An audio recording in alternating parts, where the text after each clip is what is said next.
बहुत धन्यवाद। माननीय श्री इमरान प्रतापगढ़ी जी 15 मिनट। धन्यवाद सभापति महोदय। कभी सुदामा पांडे धूमिल जी ने कहा था कि एक आदमी रोटी बेलता है, एक आदमी रोटी खाता है, एक तीसरा आदमी भी है जो न रोटी बेलता है न रोटी खाता है, वो सिर्फ रोटी से खेलता है। वो तीसरा आदमी कौन है? मेरे देश की संसद मौन है। सभापति महोदय, वो भी क्या दिन थे जब संसद में देश का बजट पेश होता था तो देश की सड़कें ठहर जाया करती थीं। रेल बजट पेश होता था तो लोगों की उम्मीदें रेल के डिब्बों की तरह पटरियों पर दौड़ने लगती थीं। पूरा देश धड़कने रोक करके वित्त मंत्री और रेल मंत्री को सुना करता था। अफसोस, अब बजट पेश हो जाता है, मीडिया चैनल सरकार का महिमा मंडन करते हैं और बेचारी जनता बजट के आंकड़ों के शब्द जाल में उलझी हुई महीनों बाद समझ पाती है कि उसका तो फिर से कट गया। सभापति महोदय, पिछले 2 साल अमृतकालीन बजट पेश किए गए और इस बार एक नई शब्दावली गढ़ी गई है, तुष्टीकरण बनाम संतुष्टीकरण का बजट। सभापति महोदय, सुनने में कितना अलंकारिक लगता है ये शब्द। सोच रहा हूं देश की वित्त मंत्री और प्रधानमंत्री जी से पूछूं कि आखिर किसकी संतुष्टि?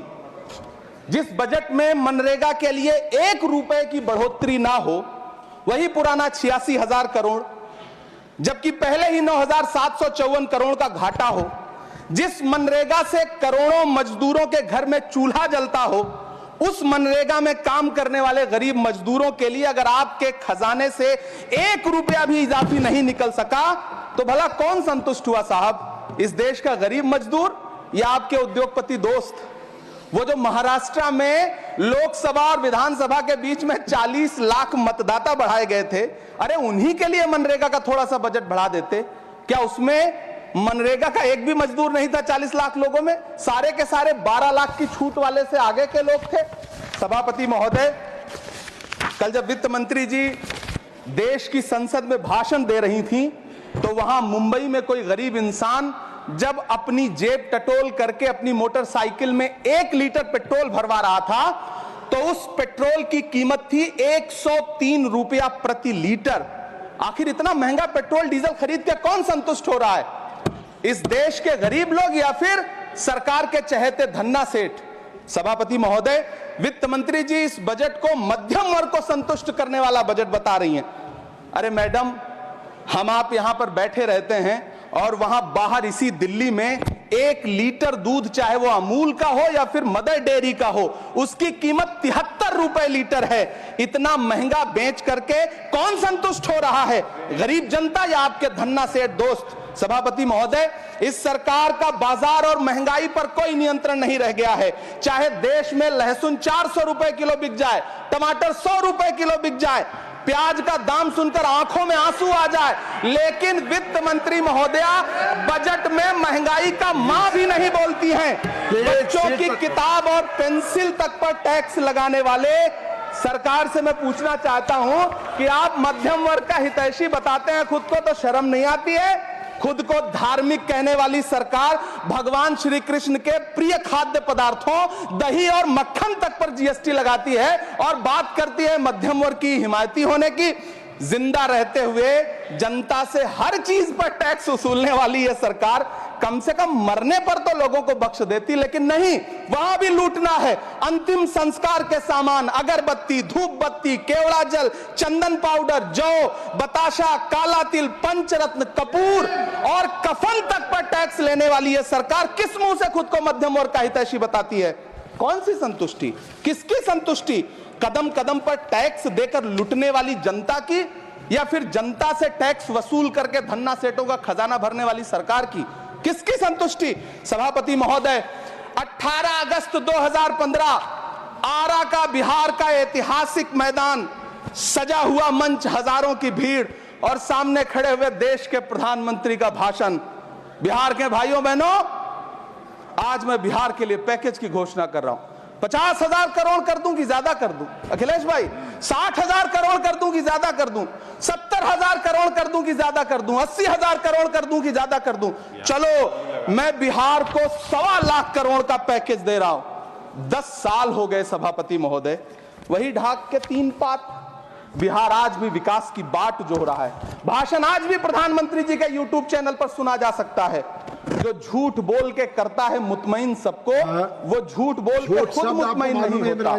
सभापति महोदय, ये तो राहुल जी का असर है। कौन सा शब्द सर, कौन सा शब्द? झूठ। ठीक है सर, मिथ्या बोल करके, जो मिथ्या बोल के करता है मुतमईन सबको, वो मिथ्या बोल के खुद मुतमईन नहीं होता। ये राहुल जी का असर है। जो मखाना बोर्ड की घोषणा हुई, अखिलेश जी आपको याद होगा, भारत जोड़ो न्याय यात्रा में 30 जनवरी 2024 को बिहार के रंगभूमि मैदान में राहुल गांधी जी का पूर्णिया में भाषण था और उसमें मखाना को लेकर उन्होंने आवाज उठाई थी। ये उनका असर है कि आपको मखाना बोर्ड बनाना पड़ा, वरना तो आप मैखाना बोर्ड बनाने वाले लोग हैं।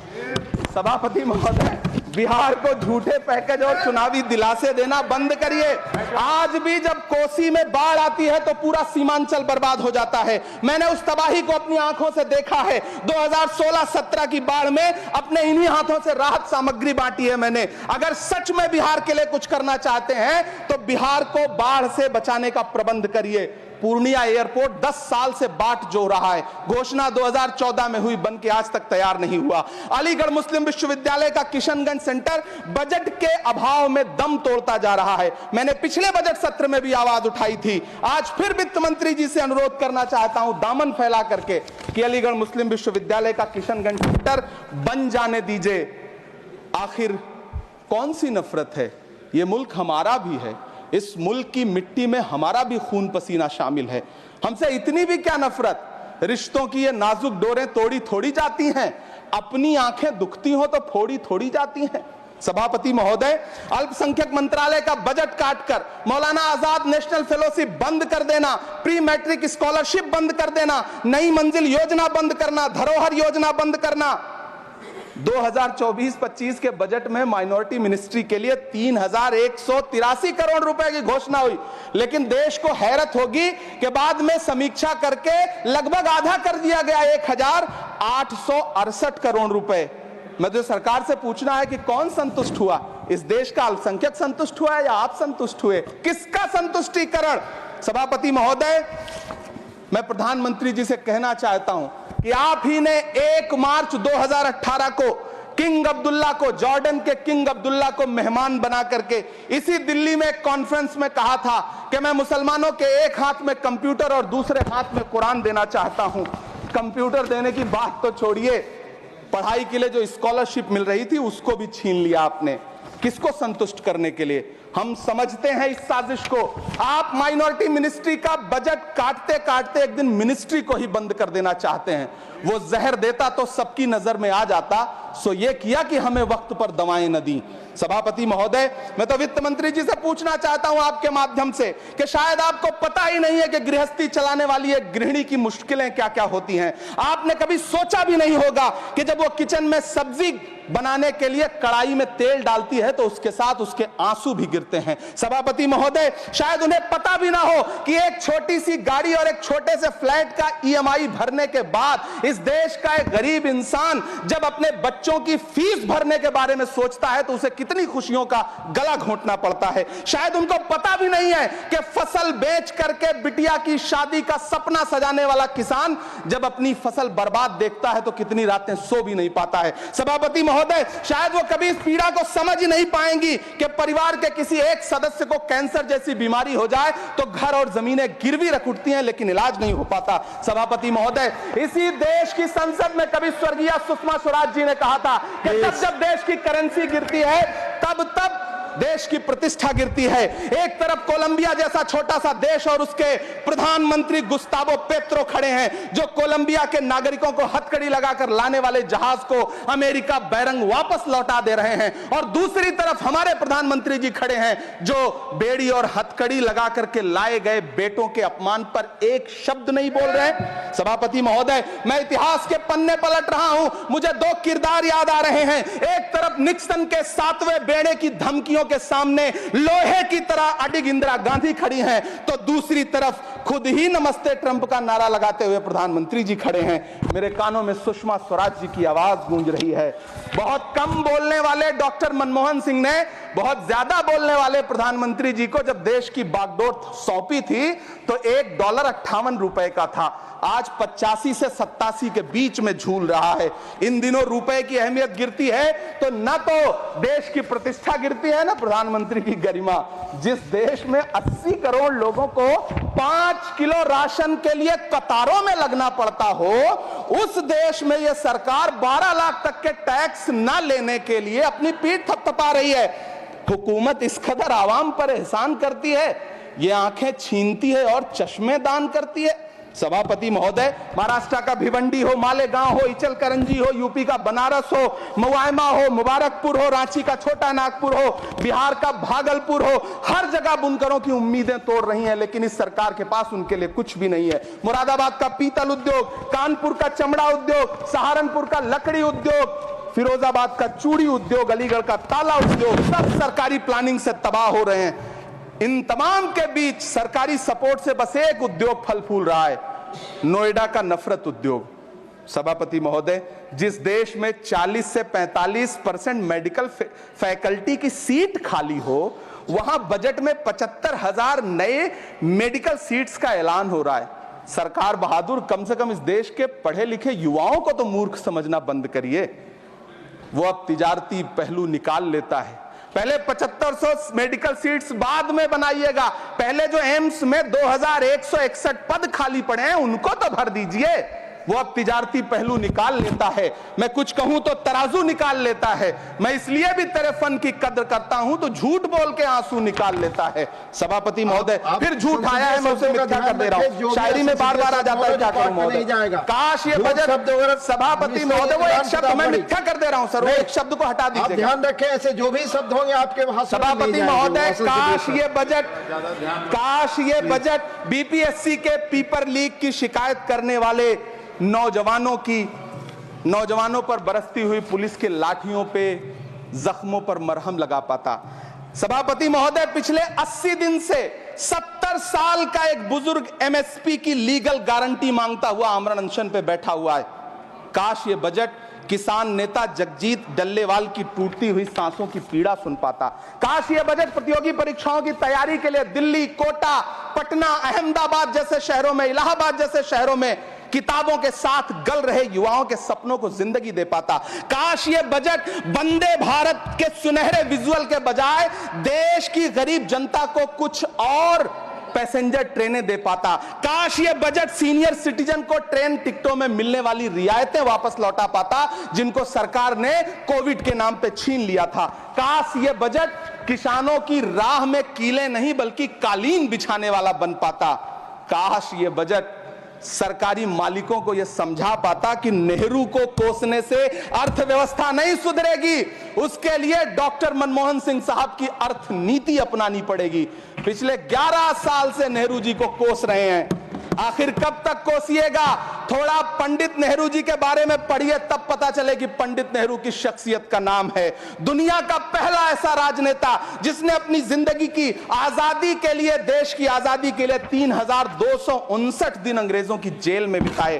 पंडित नेहरू एक ऐसे महान शख्स जिनके पिता पंडित मोतीलाल नेहरू, जिनकी बहन विजय लक्ष्मी पंडित, जिनके बहनोई पंडित रंजीत सीताराम, जिनकी बेटी इंदिरा गांधी, जिनके दामाद फिरोज गांधी, सब ने अंग्रेजों से लड़ते हुए स्वतंत्रता आंदोलन में जेल काटी। आप किस मुंह से उनकी लकीर छोटी करने की बात करते हैं? नहीं कर पाइएगा, 7 जन्मों में नहीं कर पाइएगा, क्योंकि जिस्म की मौत कोई मौत नहीं होती है। जिस्म मिट जाने से इंसान नहीं मर जाते, धड़कने रुकने से अरमान नहीं मर जाते, सांसें थम जाने से ऐलान नहीं मर जाते। जिस्म की मौत कोई मौत नहीं होती है। सभापति महोदय, मैं आपके सामने खड़ा होकर के एक बहुत छोटी सी कहानी सुनाना चाहता हूं कि महान बादशाह सिकंदर ने जब यूनान फतेह किया तो जीत का जश्न मनाने के लिए शहर की सड़कों पर निकला।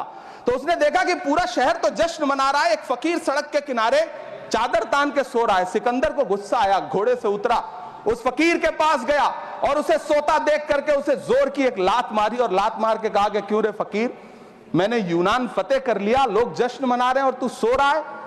उस फकीर ने उन्नीदी आंखों से सिकंदर को देखा और देख करके कहा कि शहर जीतना बादशाहों का काम है, लेकिन लात मारना तो गधे का काम है।